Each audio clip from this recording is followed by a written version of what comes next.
Hi, and welcome to another episode. I just want to start by saying everything I say is my opinions and my thoughts, so I don't have to keep repeating it right through the episode because that gets kind of monotonous and boring.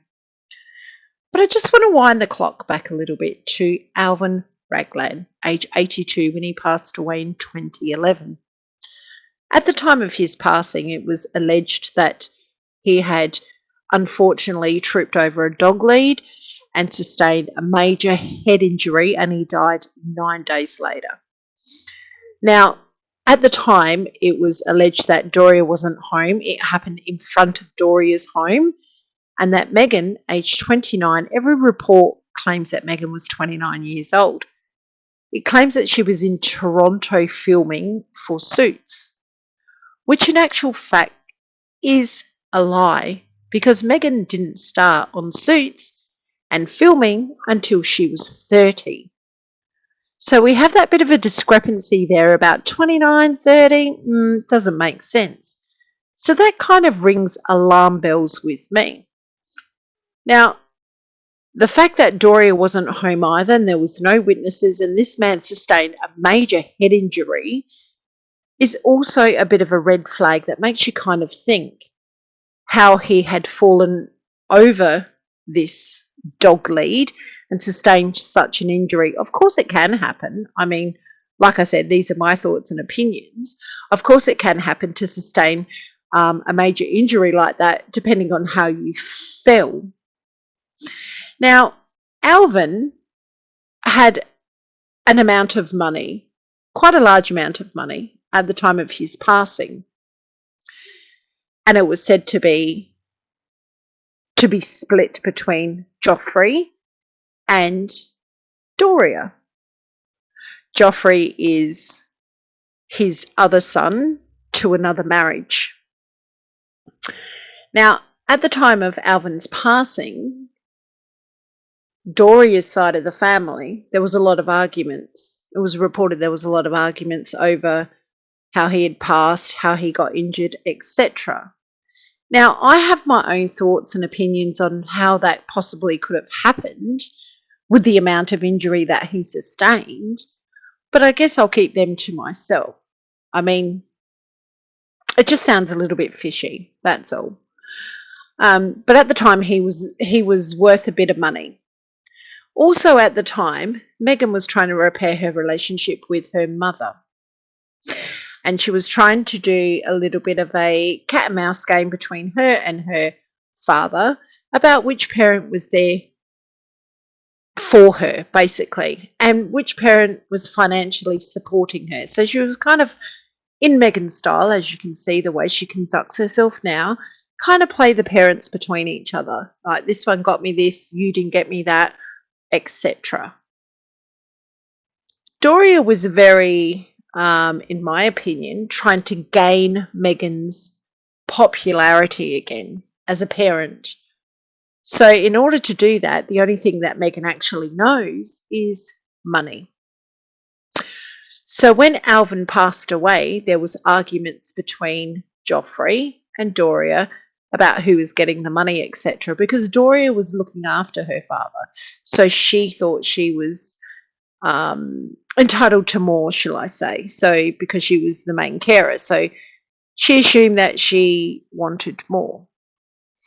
So in all reports out there, Doria ended up with the money from her father, and Joffrey didn't gain much at all from the inheritance. Now, we know he had an old antique store and sold, obviously, antique items, etc., and he owned his house outright. He had worked all his life and obviously wanted to leave it to both children, but Doria ended up with the whole kit and caboodle, which is kind of interesting. So bear in mind, it was reported that Meghan was 29 and in Toronto filming, which is totally incorrect because she started filming at 30 and was on the season for 7 years. She finished at 37 when she got with Harry. Now, that investigation around Alvin's passing was kind of cut and dry. He's fallen over, he's hurt his head and passed with the sustained injuries from that. Now, I'm just going to leave that one there for you to think about that one, just for a few minutes. But what is quite interesting, not long after, a couple of years later, when everything is done and dusted with the money, the will, Doria's had to do something with this money because, let's remember, she filed for bankruptcy quite a number of times. She also allegedly had a criminal record. There was reasons why she couldn't have a substantial amount of money from her criminal past. We'll just leave that one there for what it's worth. The amount of time that she went missing from Doria's life has been a bit skeptical. I've kind of pinpointed it down to 7 years, which is quite a big chunk of Meghan's life for a mother to be away. And there's many reasons that are out there, or conspiracies, shall we say, while she was away. But the biggest one of all, conspiracy, fact, whatever you want to call it, is that she did time in prison for fraudulent activity. So, and that's my opinion again. So this is why, part of the reason why she couldn't have this amount of money. Now that amount of money went into an investment. What is very interesting is the fact that not only did it go to an investment, it went into a false investment. And this is where Kamala Harris comes into it, and the longevity of their connection and relationship. You see, how do I put it?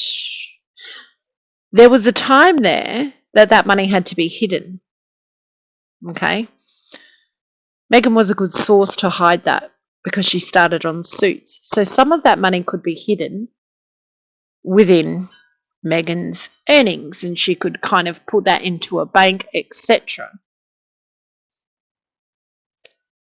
Now, the arguments with Meghan's mum's family, that side of Doria's side of the family, escalated. Where they were a close-knit family, they escalated because they felt like something wasn't quite right about Alvin's passing. So that side of the family had lots of arguments. So then we come to, fast forward a little bit, we come to the nursing home, or shall we say the fake nursing home.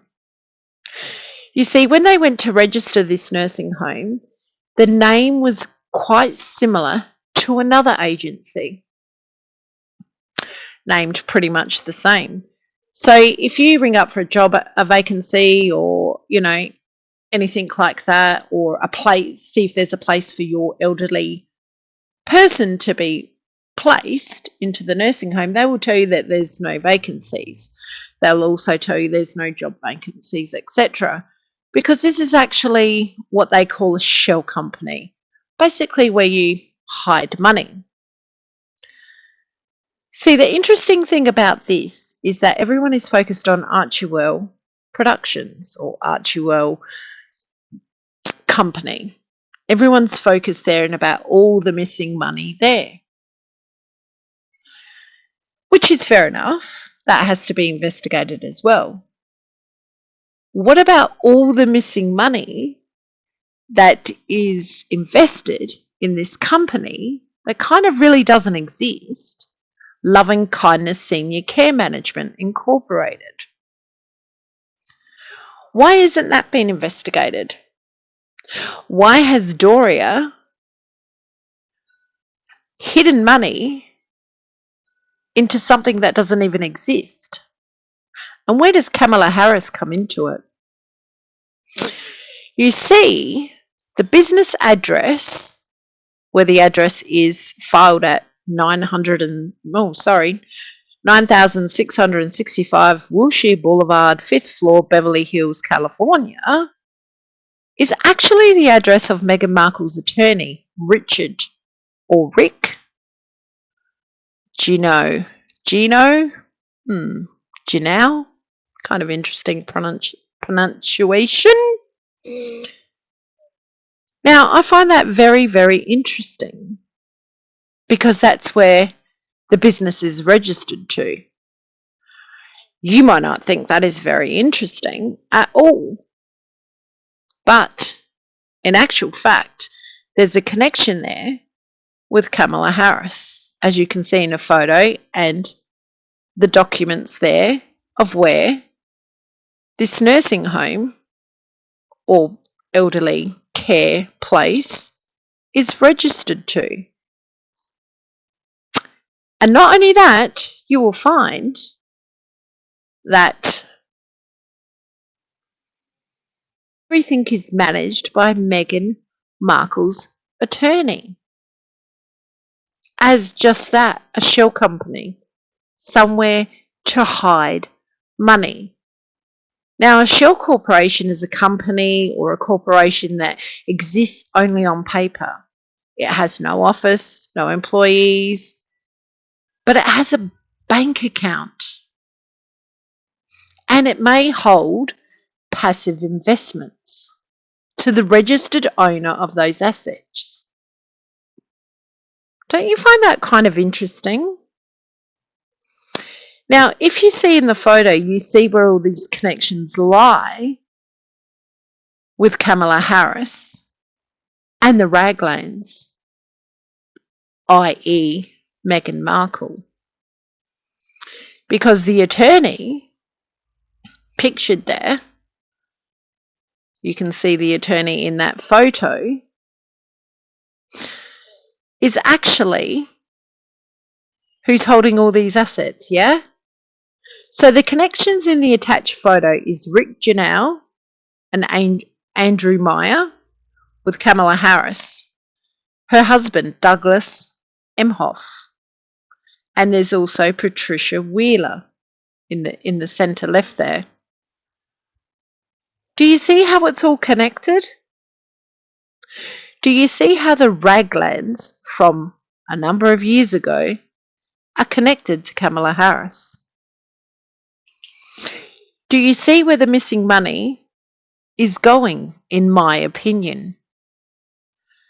Because that company doesn't actually really exist, and her attorney holds the key to all that information.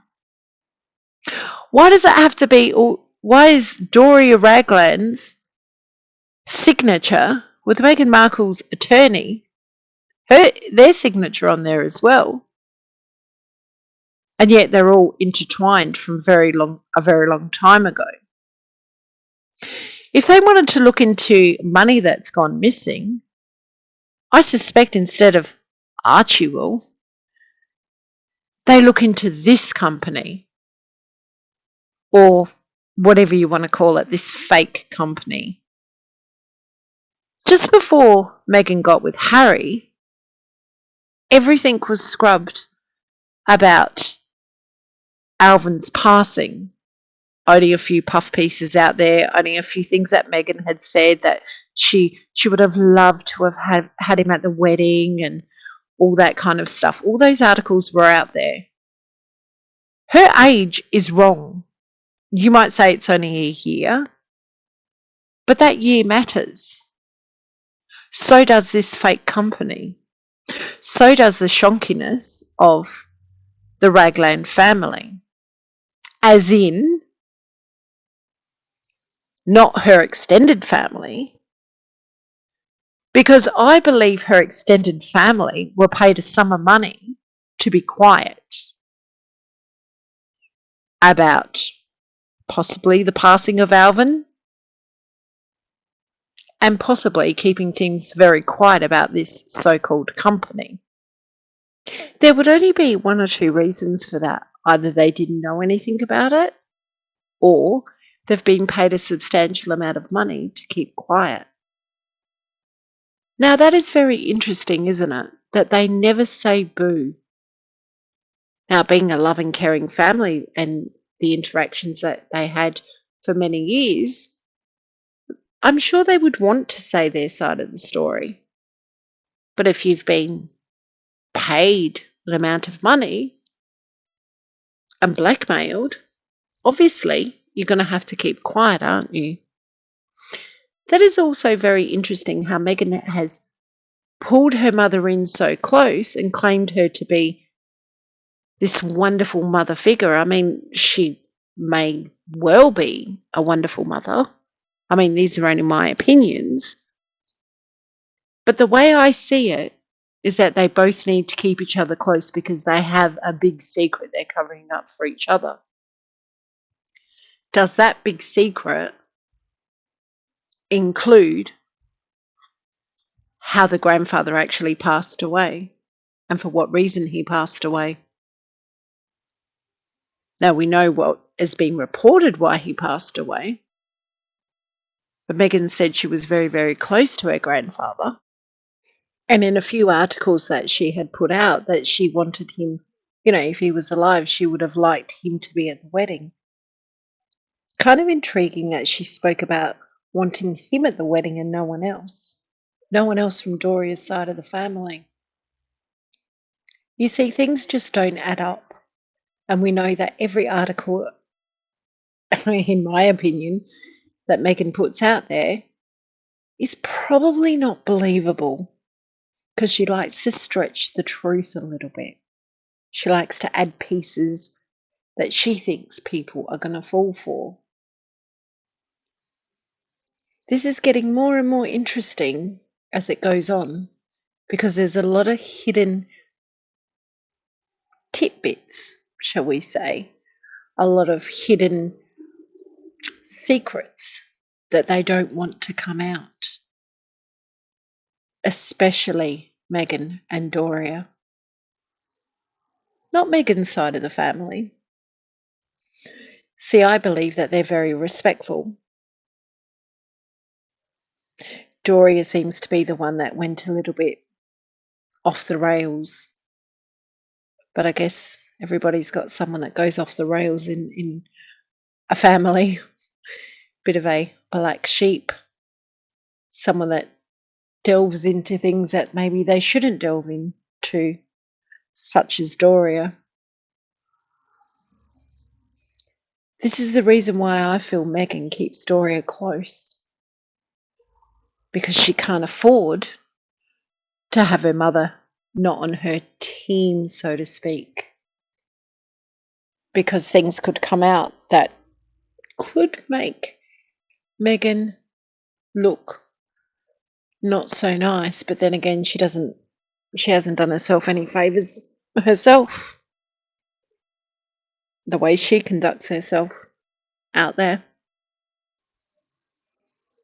There's a few secrets that I feel that are going to come to light very soon.